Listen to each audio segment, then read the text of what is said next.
Evet, teşekkür ediyorum.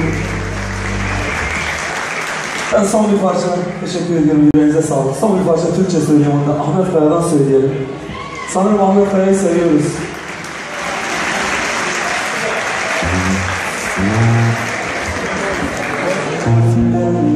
Sirenler içinde, haberler üstünde, çiçekler içinde, geçiyor önünden.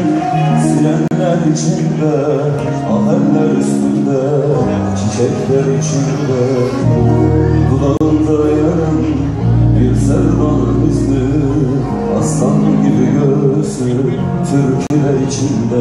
Dudağında yarım bir sevdanın hüznü, aslan gibi göğsü türküler içinde.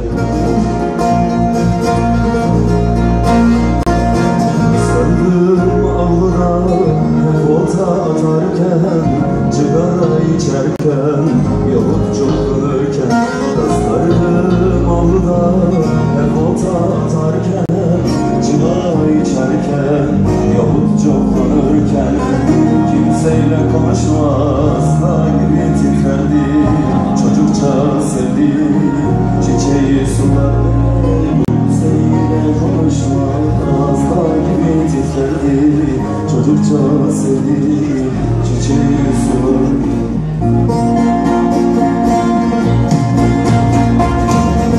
Diyarbakır'mış, konadır bahtiyar, suçsuz çalmakmış, öğrendim adam. Ahmetliymiş, konadır bahtiyar, suçsuz çalmakmış, öğrendim adam. Geçiyor önümden bir yüzlü bahtiyar, yaralıyım yerde kalan sazlar. Geçiyor önümden bir yüzlü bahtiyar, yaralıyım yerde kalan sazlar.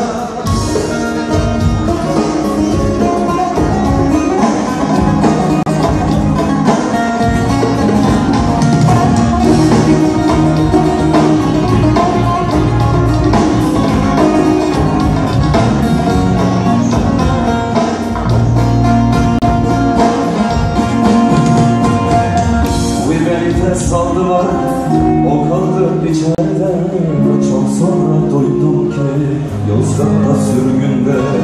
Beni de saldılar dayı, o kaldı içeride. Çok sonra duydum ki Yozgat'ta sürgünde. Ne yapsa ne etse üstüne gitmişler, mavi gökyüzünü ona dar etmişler.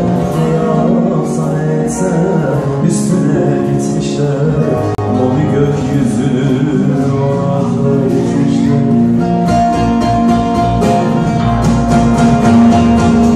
Gazetede çıktı 3 satır yazıyla, uzanmış sakalı çatlamış sazıyla. Gazetede çıktı 3 satır yazıyla, uzanmış sakalı çatlamış sazıyla. Birileri ona ölmedim diyordu, ölüm ilanında isimle giriyordu. Birileri ona ölmedim diyorum, ölüm ilanında isimle giriyordu.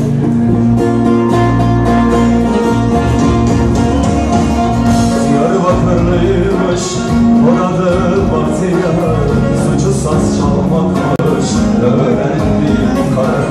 Diyarbakırlıymış, orada bahtiyar, suçu saz çalmakmış, öğrendim kar. Geçiyor önümden bir yüzlü bahtiyar, yaralıyım yerde kalan sazlar.